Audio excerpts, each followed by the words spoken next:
Subhanahu wa Ta'ala telah mengutus Nabi Musa alaihi salam untuk menyelamatkan Bani Israel dari kekejaman Raja Fir'aun. Namun, sang raja teramat kejam hingga mereka yang beriman begitu takut untuk memperlihatkan keimanannya kepada Allah Subhanahu wa Ta'ala.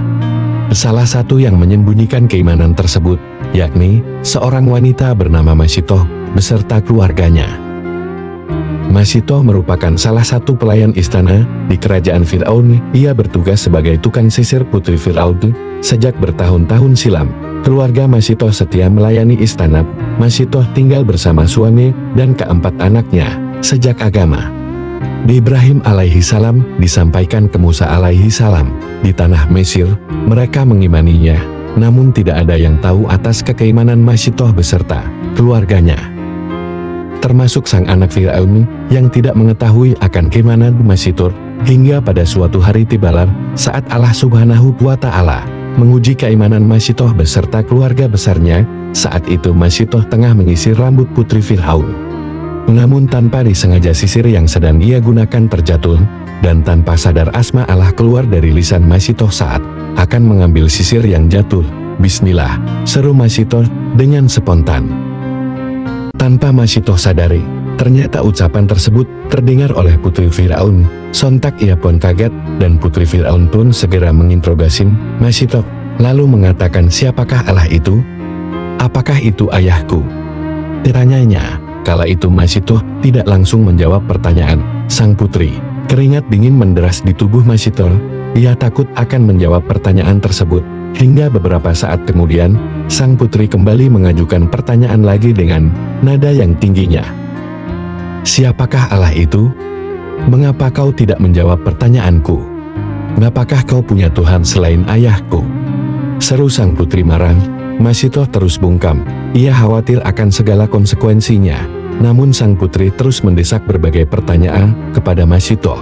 Karena terus didesak, Masitoh dengan keberaniannya mengatakan dalam hatinya bahwa inilah saatnya keimanan hendak diuji oleh Allah Subhanahu wa Ta'ala. Dengan penuh keberanian atas keimanannya, Masitoh pun berucap, "Allah adalah Tuhanku, Tuhan ayahmu dan Tuhan seluruh alam semesta," jawab Masitoh tegas, bagai bak disambar petir di siang hari. Sang putri sangat terkejut akan perkataan Masitoh yang baru saja ia dengar dari lisan Masitoh. Sang putri lalu mengusir Masitoh dari kamarnya dan mengancam akan memberitahukan kejadian tersebut kepada ayahnya Fir'aun. Dengan segera Masitoh pergi dan memberitahu kepada suami dan keluarganya atas apa yang telah terjadi dan mengatakan untuk bersiap diri jika nanti akan mendapat hukuman dari Fir'aun. Dan benar saja, sang putri mengadukan segalanya kepada sang ayahnya. Fir'aun marah bukan kepalang. Saat mendengar aduan dari sang putri, ia segera memanggil Masitoh ke hadapannya untuk diinterogasi kembali. Tanpa keraguan, Masitoh pun memenuhi panggilan dari Fir'aun. Di hadapan Masitoh, Fir'aun kembali menanyakan apa yang sang putri tanyakan. "Apa benar kau menyembah Tuhan selain diriku?"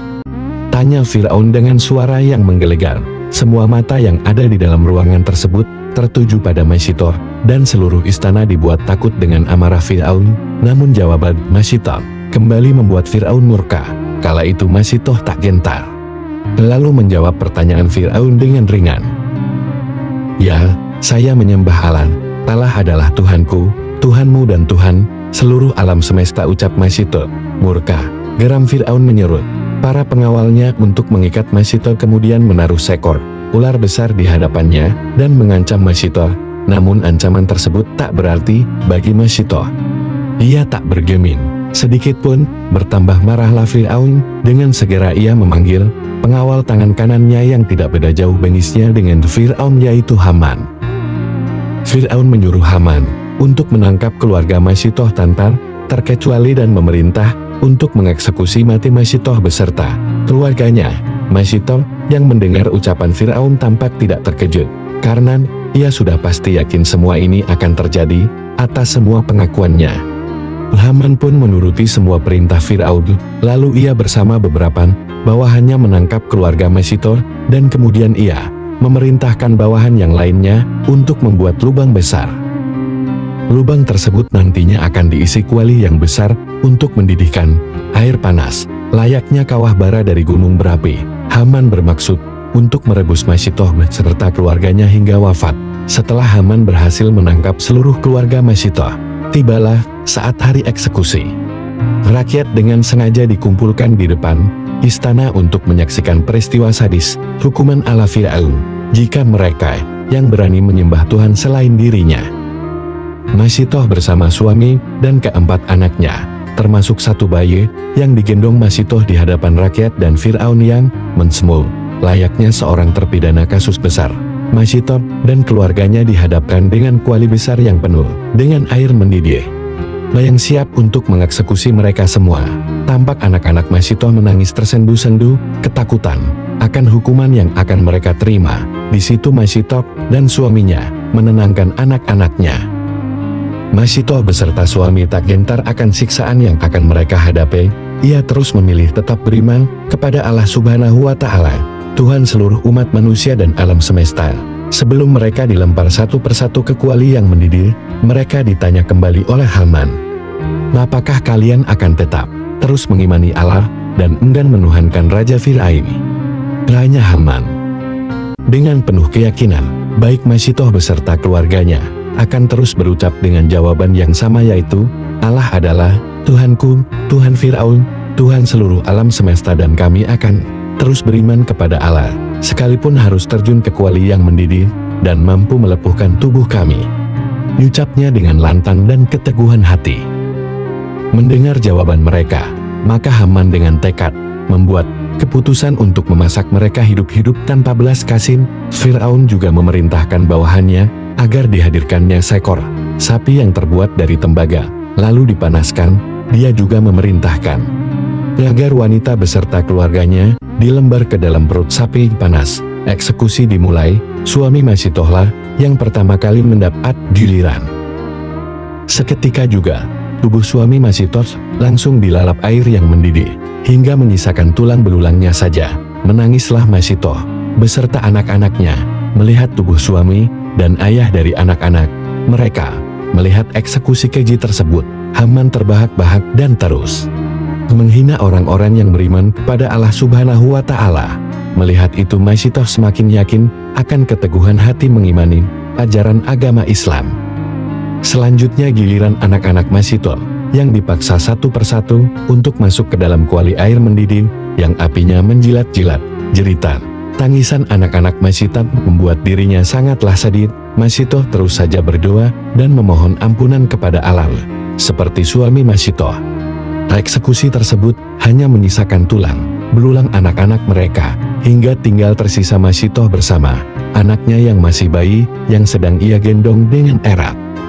Dikala itu Masitoh masih tegar di atas agama Allah. Dengan kasarnya, Masitoh diseret oleh Haman untuk mendekat ke arah kuali yang sangat panas tersebut, hingga akan memasuki kuali tersebut. Tiba-tiba setan membisikkan keraguan di dalam hatinya, keraguan dengan merasa sedih dan kasihan kepada sang bayi yang belum sempat tumbuh dewasa melihat dunia. Bayi yang baru lahir tanpa dosa. Masitoh terus saja memandangi bayinya dengan perasaan yang teramat sedih dan mendalam. Melihat itu, Haman sempat berpikir Masitoh akan mencabut perkataannya dan akan kembali menuhankan Fir'aun. Haman tampak girang karena merasa ancamannya pada Masitoh telah berhasil, namun kuasa Allah telah datang. Hingga tiba-tiba anak Masitoh yang masih bayi berkata kepadanya, "Wahai ibu, janganlah takut, sesungguhnya surga telah menanti kita, masuklah, karena azab dunia lebih ringan daripada azab akhirat," ucap sang bayi yang membuat Masitoh terkejut. Masitoh mendekap sang bayi dan menciumnya, lalu berdoa kepada Allah. Setelah mendengar ucapan dari sang bayi, Masitoh kembali tegar dan semakin yakin atas keimanannya tersebut. Haman yang melihat itu semua kembali kecewa akan pikirannya yang mengira Masitoh akan mundur dan takut akan ancamannya. Lalu sebelum Masitoh masuk ke dalam kuali yang panas, kepada Fir'aun ia berkata, "Aku ada permintaan," ucapnya. "Apa permintaanmu?" ucap Fir'aun menanggapi permintaan Masitoh. "Aku ingin kau mengumpulkan tulang-tulangku, suamiku dan anak-anakku, lalu bungkus ke dalam satu kain, kemudian kuburlah," ucap Masitoh dengan berani. Fir'aun yang mendengar permintaan Masitoh yang menurutnya sepele, akhirnya mengabulkannya. "Itu menjadi hakmu atas kami," jawab Firaun. Setelah mengucapkan permintaannya, dengan yakin Masitoh pun masuk ke dalam kuali air yang mendidih. Dan pada akhirnya, Masitoh beserta keluarganya lebih memilih mengakhiri hidup mereka dengan berpegang teguh pada agama Islam daripada harus menuhankan Firaun. Diriwayatkan Ibnu Abbas berkata ada 4 bayi yang berbicara, yaitu Isa bin Maryam, bayi Juraim, kesaksi Yusuf, dan putra wanita penyisir putri Firaun. Kisah Masitoh juga disebut dalam hadis Rasulullah tentang Isra Mi'raj yang diriwayatkan Imam Ahmad, bahwa Rasulullah bersabda pada malam berisra, Rasulullah mencium aroma yang harum dan berkata pada malaikat Jibril, "Wahai Jibril, aroma harum apa ini?" Tanya Rasulullah, "Ini adalah aroma wanita penyisir putri Firaun beserta keluarganya," jawab Jibril, yang kemudian Jibril menceritakan kisah Masitoh. Hikmah yang bisa kita ambil adalah selalu berpegang teguh dalam agama Islam dan yakin akan kuasa Allah Subhanahu wa Ta'ala. Itulah kisah Masitoh, sang penyisir putri Firaun, yang pada akhirnya harus rela mendapatkan hukuman yang sangat keji dari Firaun karena tidak menuhankan dirinya. Tunggu kisah-kisah selanjutnya. Jangan lupa like, share, dan subscribe Islami Channel. Tunggu video selanjutnya. Dadah.